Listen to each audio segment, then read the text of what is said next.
I'm here because I think it's important for us to be reminded that when it comes to this thing that we're looking at today, this thing called friendship, that friendship it's actually really, really serious business. Right? So I'm here to remind all of us, young and old alike, what is the value and importance of friendships, and especially for our purposes today, something like what we might describe as spiritual friendships. Over the last few weeks, we've been in this teaching series where we're looking at and thinking about, how do we find rest for our souls? If we're people that have a soul, that are these soulful beings that experience all kinds of things in life, highs, lows, mountaintop experiences, as well as great adversity. How do we ensure that we are providing for the welfare of our souls?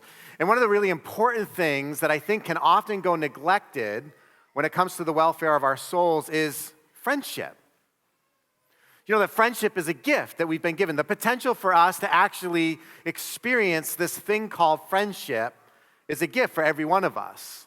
A gift that oftentimes I think we fail to actually give both the investment and the value that it deserves in our lives. Now think about friendships for a moment and how friendships develop, right? Because we can have or experience friendships of all sorts. For instance, there are the kinds of friendships that develop over mutual interests, right? Like you probably have some people that you would regard as friends, and the reason why they're friends is because there's something in particular that you and that person share mutually as something that you appreciate or like to do. It could be a hobby, for instance. And if it weren't for that thing that actually brought you together, there wouldn't actually be a friendship. And so the friendship only exists within kind of the confines of that mutually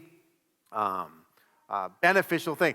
Another way friendships develop is maybe you're lucky enough to go to work, and in your workplace, you have friends. Or you've entered into some kind of venture or some other thing that provides some benefit for you and other people that are participating in it, like work. And so we have these friendships, but again, the friendships largely exist within the confines of that, the setting of the company. I mean, yeah, maybe there's the occasional company outing or something like that, but other than that, you're not necessarily seeking each other out or looking to or have determined to intentionally spend time with one another. Right? Because what you share interests that provide for the mutual benefit of one another. What we actually need, though, as human beings, what every single one of us really, really needs, is the kind of friendship that exists for its own simple worth. That is, there's not necessarily, some objective that you're trying to reach. And the best way to do that is by accommodating this friendship with another person, allying yourself with another or a group of people in order to accomplish that particular thing. No, the friendship exists purely for the sake of the friendship itself. Back in the 1100s, there was an abbot by the name of Aelred, and he wrote 3 books on spiritual friendship. And what he described when he was thinking about and envisioning this thing called spiritual friendship is the kind of friendship where its fruit and reward is nothing but itself. Like what comes out of this friendship? What is the benefit of the friendship? What do I get out of it? Well, the kind of friendship that we actually need is the kind of friendship that has nothing beyond the very reward of what that friendship is itself. In fact, he says, no one has learned the meaning of friendship who wants any reward other than friendship itself. And so I just want for us to consider this question this morning. And that is, how are our friendships contributing to the welfare of our souls? You think about the various friendships that you're engaged in. And maybe you can only right now identify friendships in particular that seem to kind of revolve around some particular activity or hobby or other kind of thing that attracts you and other people into the same space. And you think about, if there weren't that thing kind of uniting us, I don't even know if those friendships would endure. How are friendships contributing to the welfare of your souls? I want to look a little more deeply at the verse that served as inspiration for the show that we've been watching this morning. 1 Peter chapter 4 and verse 8. The Apostle Peter tells those who are reading his letter this. He says, above all, maintain constant love for one another, since love covers a multitude of sins. As if Peter himself envisioned people in the company with one another that were identified by and characterized by a kind of love that he describes here as constant. It was expected that people in the generations immediately following the death and resurrection of Jesus, it was expected that followers of Jesus would unite themselves into bands or companies of people, what we might describe as churches. And they would unite themselves with a bond of friendship. That is, that they would begin to take into consideration and take as a matter of importance in their own lives the welfare and well-being of the other people that were also a part of this company. Most of our translations translate Peter's words as a sort of command, right? He says, maintain constant love for one another. If you were to translate Peter's words literally, you'd find him saying something to the effect of, above all, having constant love for one another. That is, that our relationships ought to be characterized by a love for one another.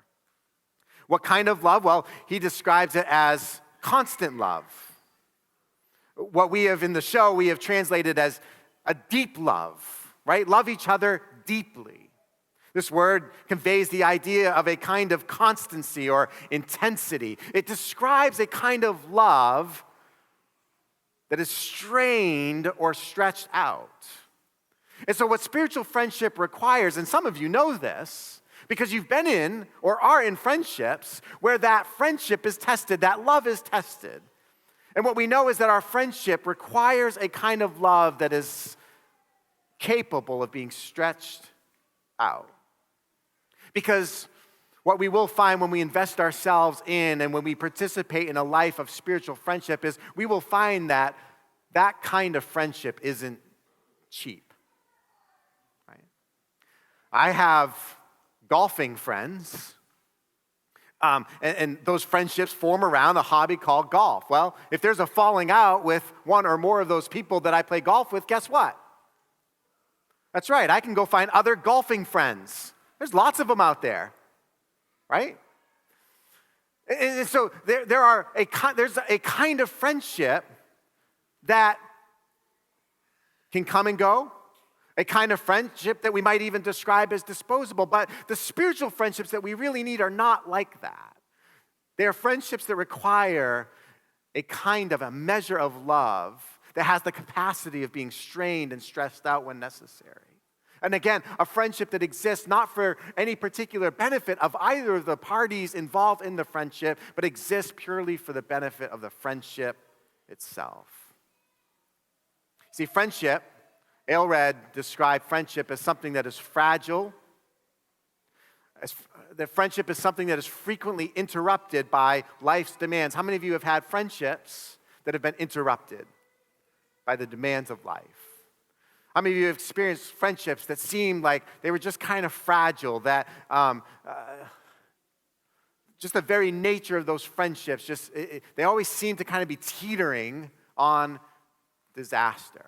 And what is required in those moments? Well, what we need is an expression of, and we need to have a willingness to express the kind of love that Peter describes here. A constant love, a fervent love, a love that is capable of being stretched out. Peter says, why? Well, because this love covers a multitude of sins. Love covers a multitude of sins. When Peter said this, I imagine there's a couple things that he had in mind when he described this kind of love. One, it probably would have been the ancient proverb that he had in his scriptures, that he probably heard from time to time, that says, hatred stirs up conflict, but love covers all offenses. Again, kind of the same language. Love covers a multitude of sins. I think that's one of the things Peter probably had in mind. Another thing that he probably had in mind is that he had experienced a deep friendship with somebody by the name of Jesus, right? Jesus regarded Peter as his friend.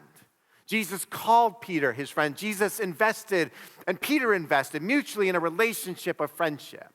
But Peter also had an experience when Jesus was being led away and arrested and ultimately brought to the cross.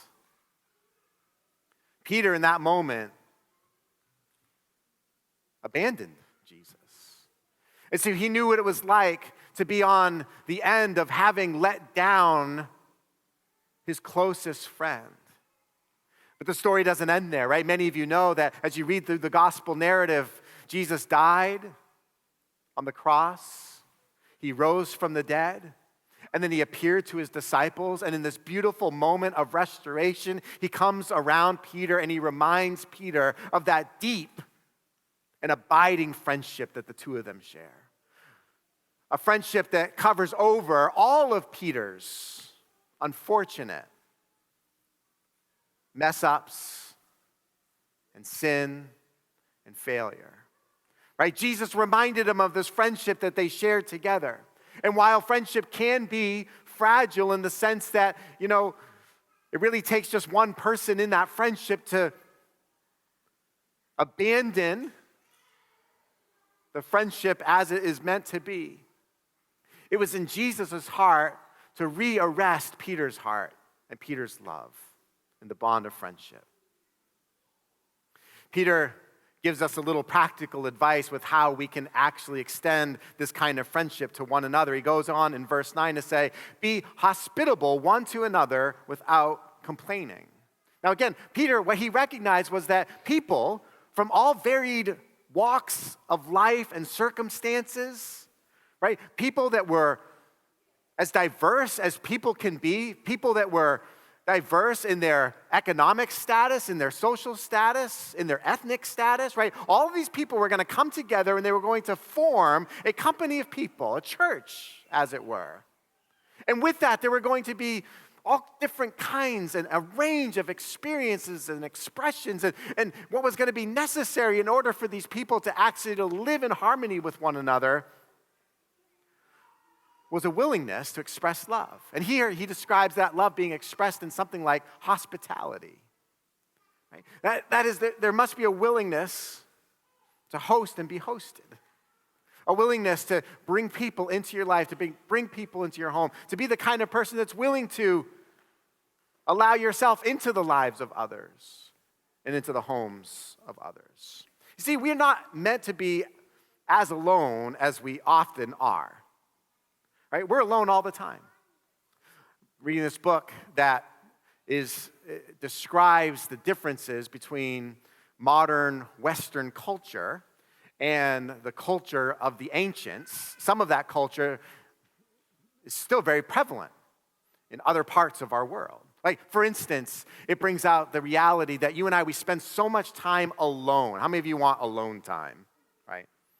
Do you know that in some parts of the world, the idea of alone time is almost despised? It's seen as not alone time, but loneliness. Right? Can you imagine? when you go on an errand or you have a bunch of errands to run, say on Saturday morning, what do? You probably do those errands alone. Can you imagine calling up your best friend and sharing your errand running time with a friend? Can you imagine inconveniencing yourself and that other person with going to stores that maybe you don't need to go to or that person doesn't need to go to? You know that in some parts of the world, this is how friendship is expressed. So why is it that we spend so much time alone and isolated from one another when what we need is the company of spiritual friends? Peter says, just as each one has received a gift, use it to serve others as good stewards of the varied grace of God. That is, you and I, we potentially bring things into the relationships that God has provided all around us. That each of us has places in which we can serve. And here, Peter, he commissions us to serve one another as stewards of the grace that God has given to us. In that, what we find is that with friendship, our lives are divided and shared with others. Right? And this is what we're meant to do.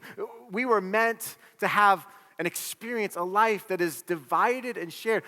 What we tend to do is we close ourselves in. Right? Again, we foster the kinds of things that produce a kind of loneliness when what our lives were meant to be were lives that are shared and divided among others. Aelred said this of this idea of something being divided and shared. He said, thus friendship by dividing and sharing makes prosperity more splendid and adversity more tolerable. How many of you want to be rich? Thank you for being honest. How many of you want to be rich and alone?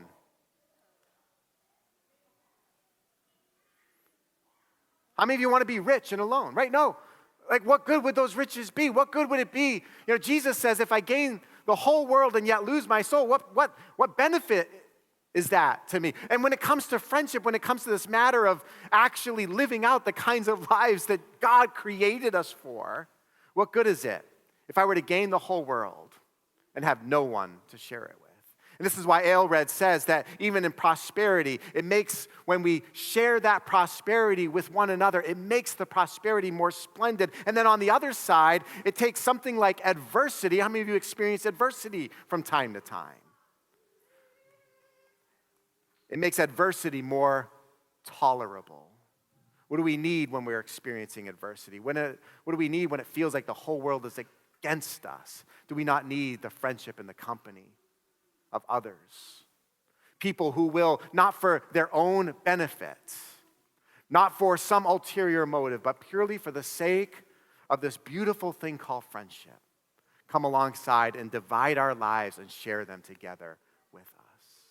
That's the kind of friendship that I believe God wants for us